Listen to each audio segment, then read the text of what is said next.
교회 여러분 안녕하세요. 2020년 9월 9일 수요일 매일 묵상입니다. 다 함께 새 찬송가 270장, 통일 찬송가 214장 1절을 찬양하겠습니다. 변찮는 주님의 사랑과 거룩한 보혈의 공로를 우리 다 찬양을 합시다. 주님을 만나볼 때까지 예수는 우리를 깨끗게 하시는 주시니 그의 피 우리를 눈보다 더 희게 하셨네. 아멘. 오늘 정교인 성경통독 30주차 로마서 7장에서 8장을 읽으시는 날입니다. 오늘 매일 묵상에서 함께 묵상하는 하나님의 말씀은 로마서 8장 1절에서 4절의 말씀입니다. 그러므로 이제 그리스도 예수 안에 있는 자에게는 결코 정죄함이 없나니 이는 그리스도 예수 안에 있는 생명의 성령의 법이 죄와 사망의 법에서 너를 해방하였습니다. 율법이 육신으로 말미암아 연약하여 할 수 없는 그것을 하나님은 하시나니 곧 죄로 말미암아 자기 아들을 죄 있는 육신의 모양으로 보내어 육신의 죄를 정하사 육신을 따르지 않고 그 영을 따라 행하는 우리에게 율법의 요구가 이루어지게 하려 하심이니라. 아멘. 하나님의 말씀입니다. 정교인 성경 통독 30주차, 이번 주에는 로마서의 말씀을 통독하고 있습니다.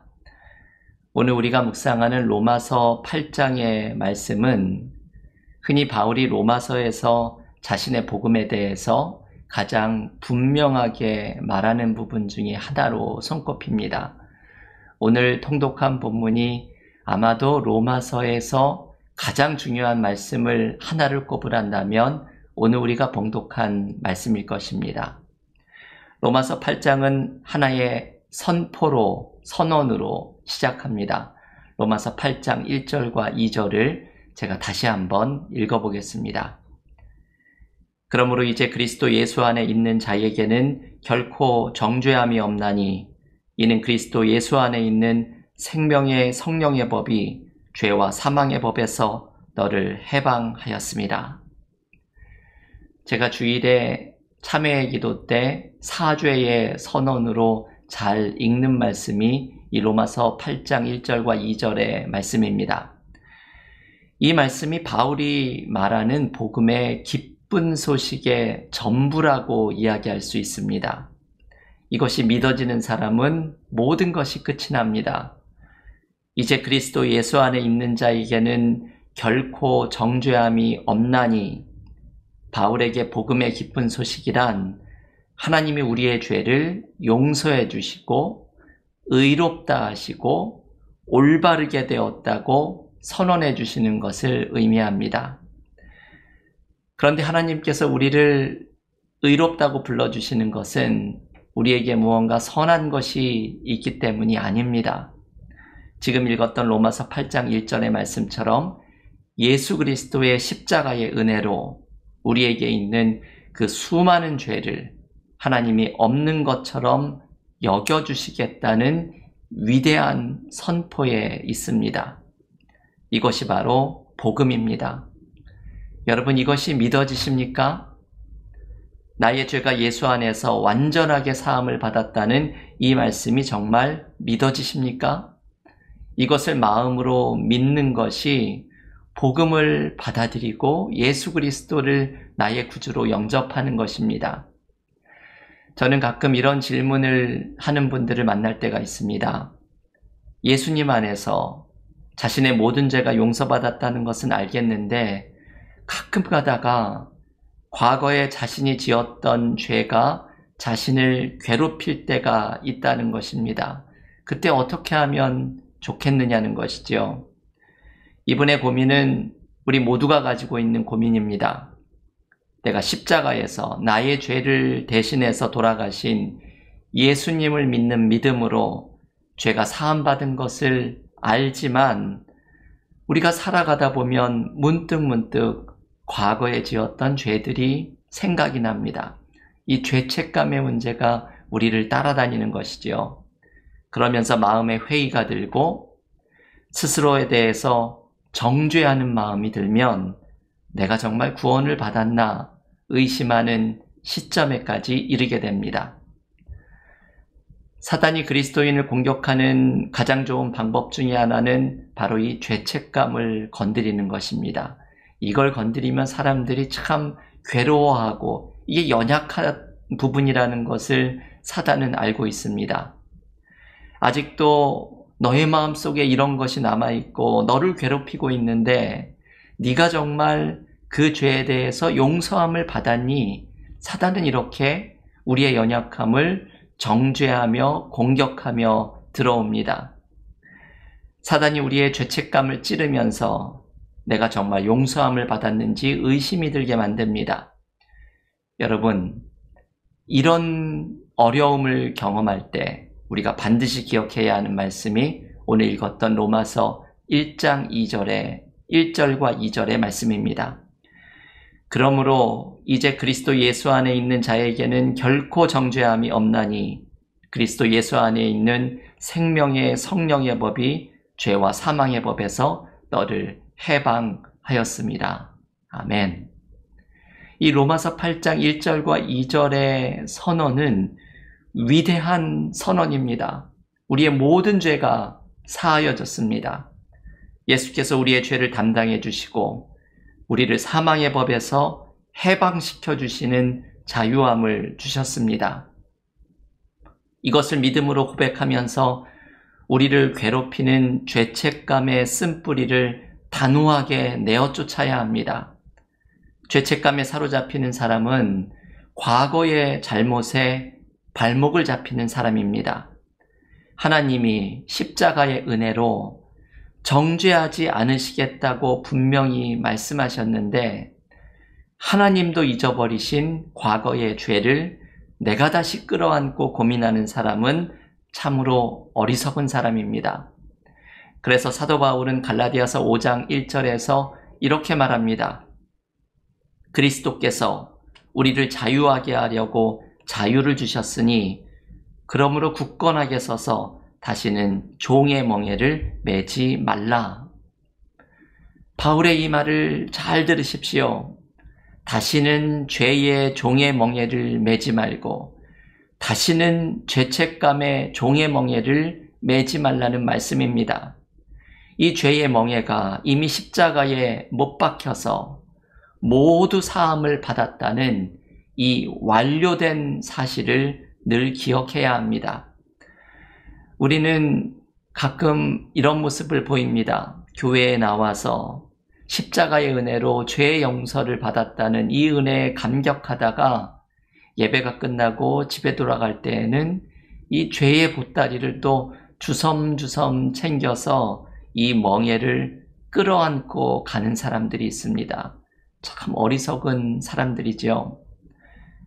예수 안에서 우리의 모든 죄가 용서받았다는 바울의 이 기쁜 소식, 이 복음의 능력을 경험하며 살아가는 믿음의 교우들이 모두 되시기를 기원합니다.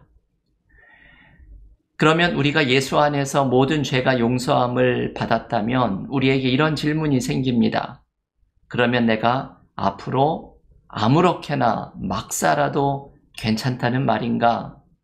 우리는 참 영악해서 이론적으로는 머리가 빨리빨리 돌아가죠. 그런데 이러한 말을 하는 사람은 바울의 복음을 완전하게 이해하고 있지는 못하는 것입니다. 바울은 예수 안에서 죄의 용서를 받은 사람에게 본질적으로 뒤따라오는 것은 율법의 요구를 실천하는 사람으로 변화되는 것이라고 말합니다. 여러분, 이 말씀이 참 중요한 말씀이죠. 은혜를 받고 죄사함을 경험한 사람은 하나님의 뜻을 실천하는 율법의 요구를 이루는 사람으로 변화됩니다. 이것이 소위 칭의가 성화와 함께 간다는 말입니다.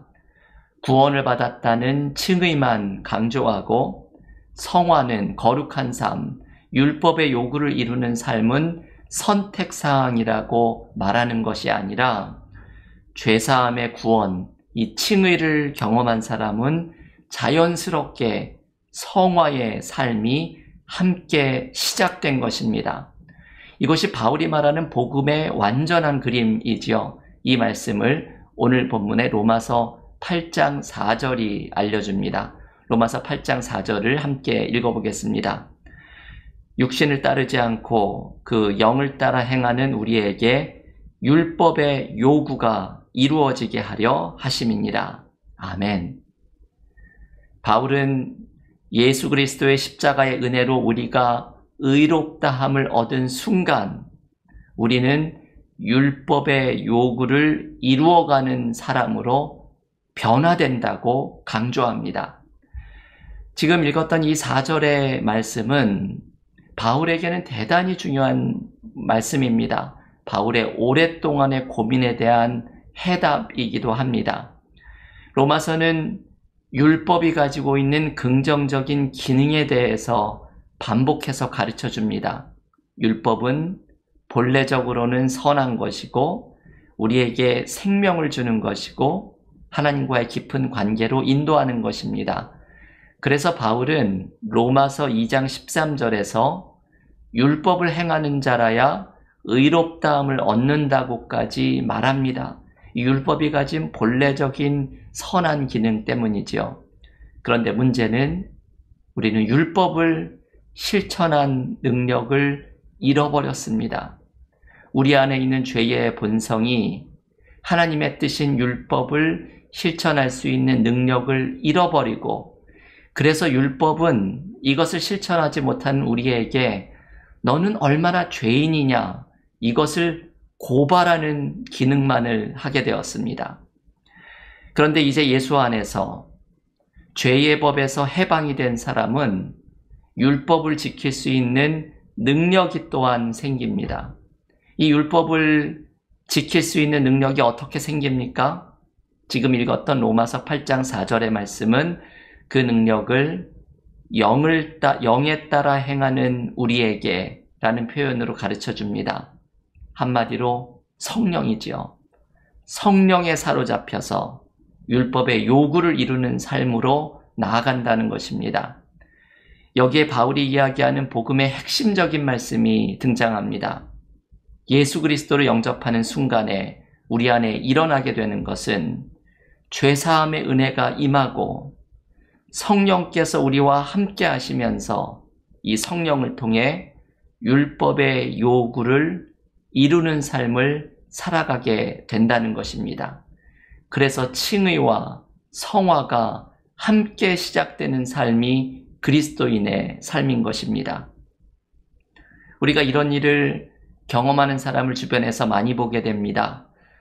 어떤 끊을 수 없는 죄의 습관에서 고통을 당하는 사람이 어느 순간 하나님의 은혜를 받고 자기가 끊으려고 해도 끊을 수 없는 그 죄의 습관을 단번에 끊는 것을 보게 됩니다.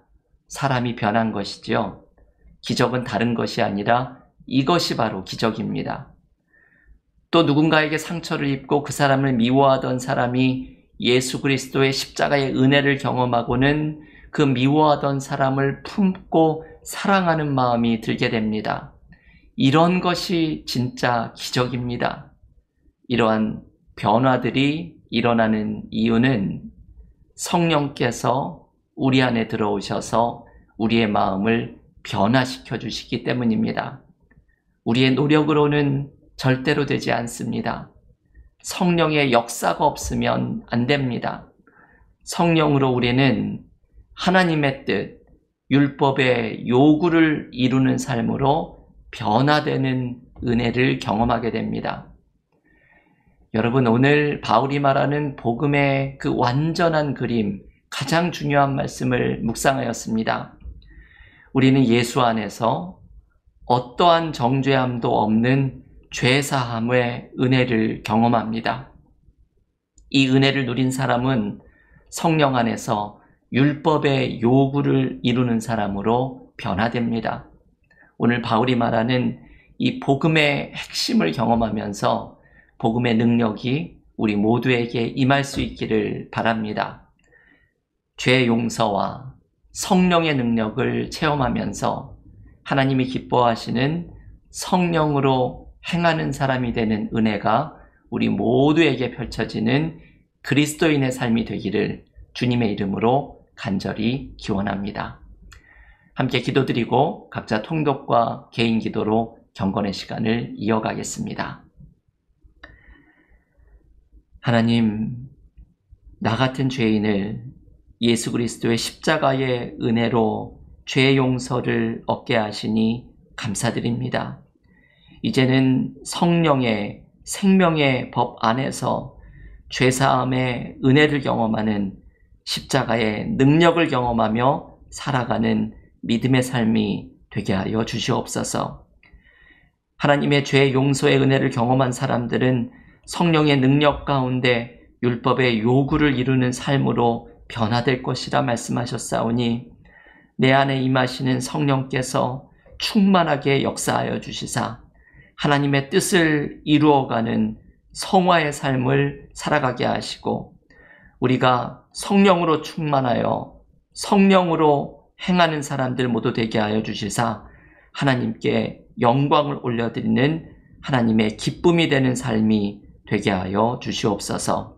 모든 말씀 예수님의 이름으로 기도하옵나이다. 아멘.